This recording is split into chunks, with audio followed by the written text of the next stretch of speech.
Thank you. We're proud to be, I guess, one of the primary sponsors of this convention. As Melissa said, we are a hemp company about 2 years old, based here in Dallas-Fort Worth is our headquarters, but most of our operations are all over in Kentucky, Western Kentucky predominantly. If you're here today at this convention, you're either an innovator, an entrepreneur, farmer, processor, own a lab, or dreamer, but the one thing we can all say is that all of us are trying to lead this business in this modern era we're in that's currently underway, and you got to have some fortitude to be able to be successful. We have a brand new industry. It's really 3 years old, created by the implementation of the Farm Bill by President Trump before he left office into 19. And so it is the Wild Wild West. We're plowing new ground in all kinds of areas. Before I even invested $1 in the business, I spent a year on the ground, really driving around different parts of the country trying to understand the business. As Melissa said, my background is oil and gas. I've taken 3 companies public on the New York Stock Exchange and raised quite a bit of capital in my career. And so I wanted to be careful, having a new industry, how to get involved. And in the oil and gas sector, we have a part of the business called the midstream. And the midstream is basically the business where you don't take risk. You basically get paid a fee for doing your work. And so that was the area that I chose to be our first entree in the business, and we made our first acquisition this year that I'll go to here in a little bit. So to kick this thing off, we have a little video that I'd like to show. So hemp today is now legal in all 50 states. Even though it was approved nationally by the federal government, Idaho just became the 50th state to approve hemp. So unlike marijuana, which is not legal nationally and only legal medically or recreationally in certain states, we are legal in all 50. And so we just actually did an article in USA Today about, 10 days ago, 2 weeks ago, that differentiated marijuana and hemp, because so many people have a really poor understanding of the differences between marijuana and hemp. And I think most of you here know, but I'll talk about that a little further today. These are the industry segments. We heard a little bit about this with the Delta Ag guys, but you got growers, you got processors, you got extractors, consumer goods, the seeds and genetics, testing. All of this are various segments of the business that is what truly is seed to sales type of business. We plan to be in most of this. I'm not sure we will ever be farmers, but we are involved with co-ops quite a bit, and we definitely are heading towards consumer sales. So our business today is predominantly a processor. I'll talk about that here in a bit. So what is hemp grown for? The seed, the fiber, the flour, the extracts. The seed is for the feed and the grain. The fiber is the textiles, all the industrial materials that we'll talk about today. The flour is the CBD, and that's where you get your extracts, which could be your crude oil, your isolate, or distillate. So, next slide. This is a hemp acreage by use. Obviously, cannabinoids is the predominant factor, which is the CBD side of the business. We believe that the industrial side of the business is really the future of hemp, and so one of the main reasons that we're focused in the areas that we're involved. So, CBD, hemp is not just CBD anymore. That's what we're trying to say, and I think that's what the Delta Ag guys were saying as well. While it's been the gateway to this remarkable plant, you're going to hear more and more about companies using industrial hemp for all kinds of new products, which we'll talk some about that today. So this is the annual U.S. hemp derived CBD retail sales. So from 20 to 21, we jumped 84%, and from 21 to 22, the projections are 66%. So that's pretty fast growth in a new sector that's had all kinds of bumps in the road. So what growers are planning for in 2020, and you can see the fiber and the seed and the stalk side is minimal. It's really CBD. That's what everybody's growing for. So this breaks down the hemp products imported to the United States. And remember, before the Farm Bill was passed in 2019, all hemp had to come from another country. So hemp seeds are predominantly what it gets imported today, and that's the genetics that we work with. It's from Europe, coming from Poland, coming from Italy, China, Canada. Those genetics is what are being developed. Now, I was in Washington this past Monday and Tuesday, and several university professors from Oregon and Cornell were talking about their genetics. And there's no question that we will be developing our own genetics here in the United States. Obviously extracts from some of these genetics around the world, but depending on what you want to grow and depending on your environment you're in, dictates the genetics. It's very, very important. So let's talk about the fiber, the herd, the grain, the barriers in hemp's long-term plan. So the fiber growth potential, let's see, yeah, let's skip one. So the annual U.S. hemp fiber seed and oil sales, these is the annual growth rate of that. A big reason that a lot of industries have not yet entered this business is because our two illustrious forms of government, being the FDA and USDA, have not come up with any guidelines.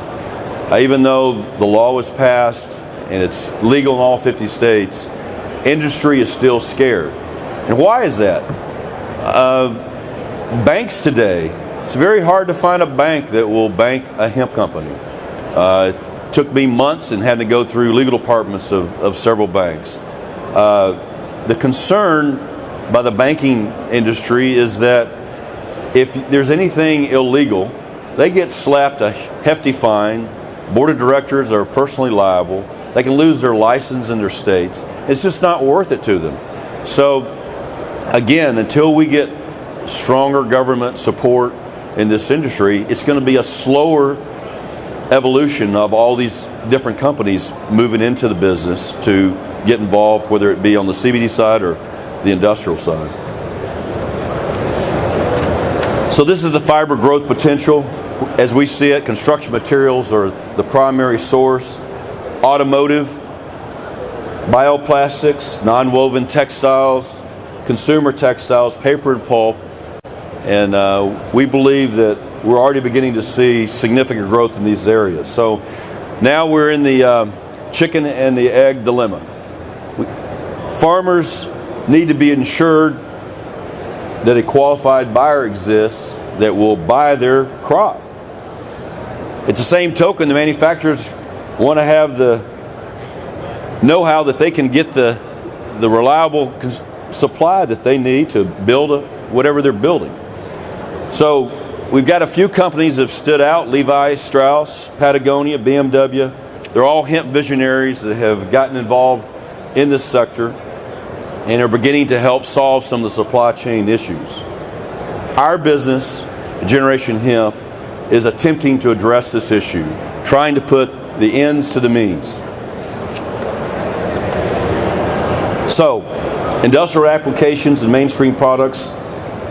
Let's talk about some of the new products that have come to market. Levi Strauss is now using hemp in many of their blue jeans, predominantly because the knees where blue jeans wear out. Hemp is much stronger than cotton, flaxseed. Patagonia has got an entire hemp line. Then you got companies like BMW that are making door panels out of hemp. Why? Hemp is 10 times stronger than steel, pound for pound, and obviously much, much lighter. So you'll start seeing more and more automobile manufacturers begin to use hemp in replacing plastics. Construction materials. You're hearing about hempcrete. We get calls all the time from concrete companies looking to how can we put hemp in our concrete. It's replacing rebar with respect to strength. Insulation. You're seeing hemp now replacing fiberglass and insulation.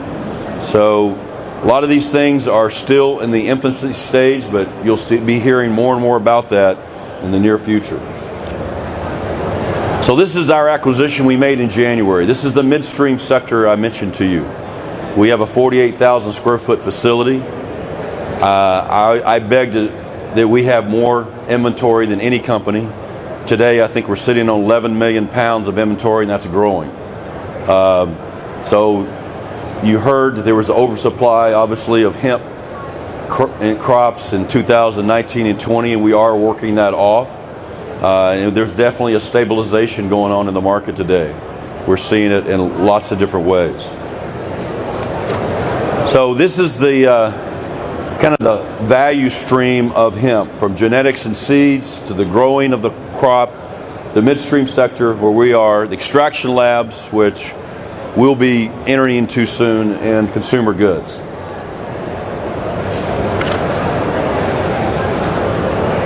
So,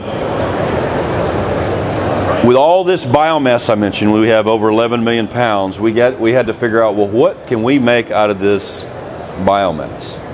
And so we launched a division, and the reason we chose animal bedding is it's eco-friendly, sustainable, has natural pest resistance, it's highly absorbent, it's no dangerous chemicals, controls odor, it's mold resistant, comfortable.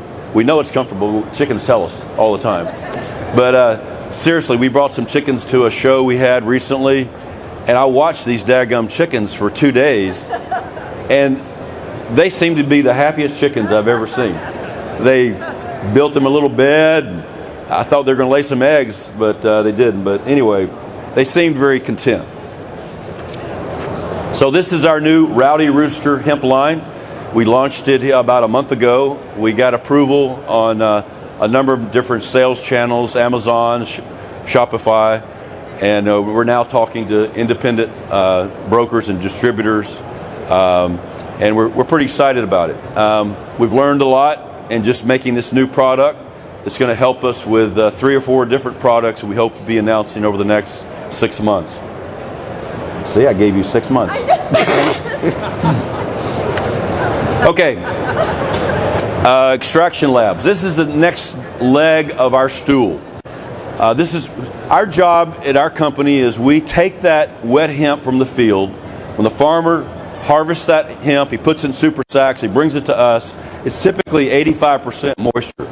We dry it, we clean it, we strip it, and we get it ready, get that flour out and get it ready to go to the extraction lab. That herd and biomass is what we're making these other products out of. So, extraction labs, they play a significant role. Obviously, this is where the crude oil, the distillate and isolate come from that makes all the CBD products. And so we've been looking at labs for a year and a half. Maybe even 2 years. So we've looked at, I don't know how many different labs around the country, and finally found one that we really like that we hope to be announcing soon. And it's a difficult business. It's like a refinery in the oil and gas business. And we've seen so many companies spend 5 to 10 times more than they should have building the lab and then not having the kind of finished product. The key to know if a lab is doing well is when the farmers keep saying, man, these guys have the best lab, do the best job, give us the best product. And that's what led us to what we're acquiring. All right, let's talk about investment in hemp, because none of us can be here and be making headway in any sort of business without having access to capital. And that's been a tough road to hoe in this sector. So the current investment in hemp in 2019 and 20, you can see total capital raised. Now we're thrown here into the entire cannabis area, so this is marijuana and hemp. But it's lower than it was last year, but the big key here is the M&A acceleration has really taken off. And we're now exceeding Canada, which is where most marijuana and hemp companies are publicly traded. And we've exceeded already in 2021 the full year totals for 2020 and 2019. So there's a mindset change coming in the business from Wall Street. This is total capital raised the last 3 years. U.S. cannabis debt raises are at historic levels. You're seeing companies now doing high yield debt that was never available in the last 2 years. This chart is a capital raised by week. This shows you the continued growth in the sector. Now remember, if you're a public company, you're not going to be traded on any national exchange in the U.S. That's NASDAQ or New York Stock Exchange, unless you're a pure play hemp company. And so that is our plan. We started out as an OTC pink sheet company, graduated to OTC QB, which is a higher level of OTC. And we've just applied for listing on NASDAQ. We should be on NASDAQ by year end. We'll be the first pure play hemp company around. And that will in itself create other opportunities for other hemp companies to go public. Now, if we had marijuana involved in our business, any form or fashion, you could not be public in the United States because it's, again, not legal. So this is a summary of year-to-date transactions, and you can see that public companies are the lion's share of the new capital raised in this business. M&A activity by week just continues to show the growth that we're seeing. So let's jump in now and just give you a little more information about us. As I said, we're kind of boots on the ground. We've gone to the fields. Some of our employees have actually worked in seed farms. You got to learn this business by getting your hands dirty. And the more we do that, the more comfortable we feel about the business and where it's going. So in order to truly build out a seed to sale publicly traded company, which is our goal, we again started in the midstream sector. We'll move into extraction. We're now making finished products, and we have lots of access to the public markets. We've been in the news a lot. These are some of the publications that have been talking about us. And then this is our timeline. So we went public by doing a reverse merger into a public company back at the end of 19. And these are all the events that we've accomplished since then, with a lot coming, I think, here over the next 60 to 90 days. So this is our corporate profile. We're about $100 million market value. We have a lot of exciting opportunities in the sector. We're very, very careful. I think the one thing I bring to the table is just being a businessman around for 35, 40 years, just being careful. We're not commodity risk takers. I did that for 35 years in the oil business. I'm trying not to do that in this business. So, but as we get larger, we will take more commodity risk. But as a company the size we are today, we're trying to be careful. So our corporate growth strategy is, with our access to the public markets, we will fund additional mergers and acquisition opportunities. As I said, we've applied for NASDAQ listing, and that'll give us a lot of institutional support that we've never had before, primarily a retail stock today.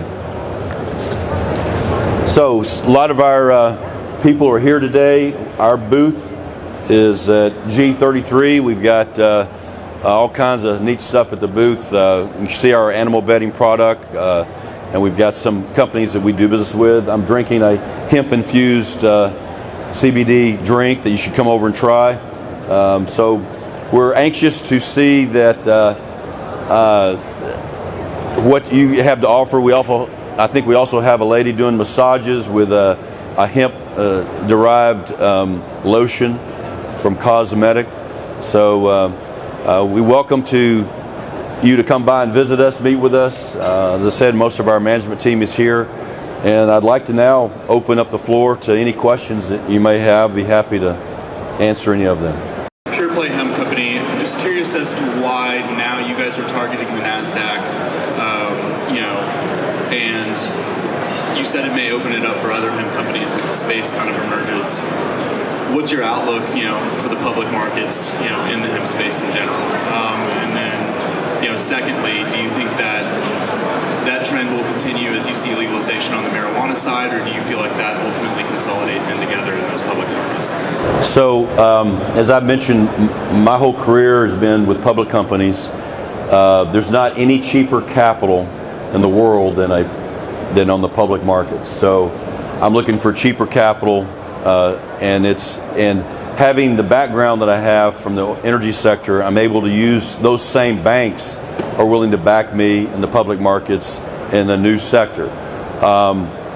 So having those contacts is why we've decided. Going on NASDAQ allows us to access institutions that would never touch us on an OTC market. So there's a whole litany, the Fidelities, the Wellingtons, the Invescos of the world are sitting there wanting to invest in this business, but there's no way. There's no way to invest. Only way you can invest in this business is a Canadian public company, which many of these institutions have a prohibition from doing, and they're not going to buy an OTC stock. So by getting on NASDAQ, we open up a whole new gamut of investment community that we've never seen before. And I'm hopeful that us kind of trailblazing that path will allow many of you to eventually get there. We need lots of more public companies in this sector, not just us. So that will create, I think we will create demand that other people will say, hey, Generation Hemp did it, let's try it. And so we are truly trying to clear the path for others. Have you ever heard that industrial hemp actually takes the glyphosate or the Roundup out of the soil? Oh. Do you believe that this will kill GMO? That's a great question. There's no question that the hemp plant is a cleansing plant. It pulls metals, it pulls pesticides, herbicides. You plant that plant next to a freeway, it pulls out exhaust emissions. I mean, it's an incredible plant. So, answer your question is very likely, and that's why we have to have these testing labs to test the product to make sure that the plant hadn't, contaminated itself. So yes, you're correct. Does the glyphosate affect the fiber for Hemp Creek, for example? Does that matter? Probably not. I don't really have an answer to that because it's still in the early stages of R&D in that area. But I think the concern of getting contaminants in the soil is more of the CBD side than it is on the fiber herd side. I'm not, if you put contaminated fiber in concrete, what's that going to hurt, right?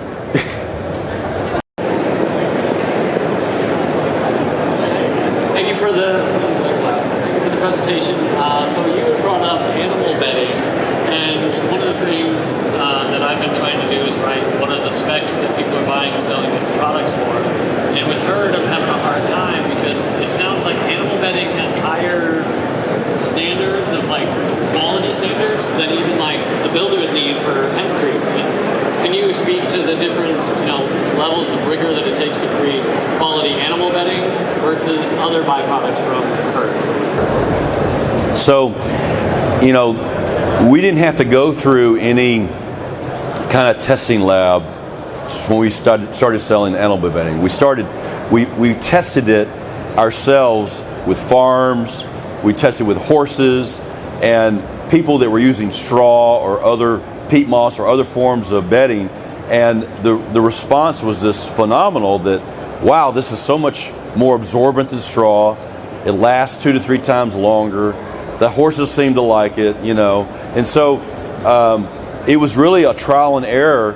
And then as we started packaging the product, dust was an issue. We're trying to mitigate dust, making sure that the size of the hemp biomass was proper, and Color, we'd like to have a better color. So we're still experimenting all that, but the people that have bought our product thus far, the only return we've had is a bag broke, and so it hasn't been any complaints. So My question is, do you see hemp leaves and shoots as becoming animal feed for cattle to replace what's being fed to them now? I actually think that animal feed is one of the biggest opportunities this business has. But this is phenomenal for animals. Protein levels are off the charts. But the problem is we can't do it legally yet. There's money been allocated to Oregon University to do studies, which those clinical trials are going on now. But I have no doubt that animal feed with hemp will be a super area for us in the future. And again, as I said earlier, if we get the FDA and USDA off their butts, we'll have some approvals. It's coming. I want to ask you, what kind of leadership skills do you need to have transitioning from the banking investment into hemp farming? Like, are the farmers from Kentucky and Tennessee more relaxed? Like, man, why is this guy trying to do all this stuff? Like, how do you create that vision to lead this new generation so others like me can follow you and say, hey, he did it. I would like to know how I could do it, help my community, and build other leaders. Like, what is your take on that to inspire? You guys want to answer that question? Go ahead.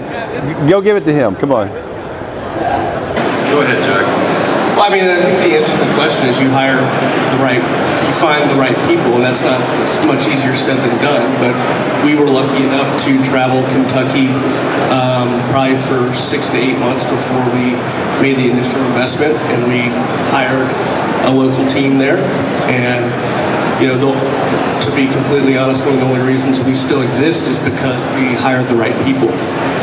So I think that the short answer to your question is figure out who can relate to the people that you're trying to sell or trying to create partnerships with. We're not always that person, but we've managed to find the people that are. Any business is difficult. I keep telling people that ask me. I speak up at the SMU.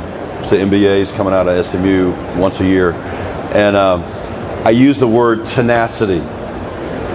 You gotta keep at it. You can't give up, because if you give up, that opportunity is going to come right by you, and you won't have the chance to take advantage of it. So, being successful in any business is have your vision. You can't do everything, so pick something. Pick a specific area you like and stick at it. I will tell you, when I left banking and started in the oil and gas business, I was 27 years old. Put $1,000 down. I did a leverage buyout of a company for $1.2 million. My mom was my first employee. For the first 3 years, I was 86, 87, and 88. Those were the toughest years of my life. I would come to work, my mom would say, honey, don't you just want to quit today and go back to banking? I go, no, I'm not giving up. I refuse to give up. And I can promise you most people would have. I had the sharks at the door. But having that tenacity and drive, sure enough, an opportunity came about. I took advantage of it. Another opportunity, all of a sudden, this is crazy. I had an oil well doing 8 barrels a day. My pumper called me, he goes, Gary, it's doing 12 barrels a day, doing 18 barrels a day, 20 barrels a day. Daggum well went to 80 barrels a day. Now, that doesn't happen in the oil business. Your well doesn't go up. And so I finally got in a car and drove out to West Texas to find out what was going on. And sure enough, an offset operator was doing what's called a dump flood, which is illegal. So I was getting all this oil because he was injecting water in the ground. It was pushing all the oil to me. And I thought, this ain't going to last long. Either the Railroad Commission is going to come out or somebody's going to get in trouble. So I sold that well for a bunch of money. And so those opportunities, if I wasn't in the business, it never would have happened. So you just got to stick at it. Tenacity, fortitude, don't give up. And but you can't. Don't try to be everything. You got to find your niche. You got to find something that you can be good at and stick to it. Because if you're a rifle shooter, you'll be success. If you're a shotgun shooter, you won't, which is scattered. Okay? You're welcome. Anybody else? All right. Thank you all very much for your time.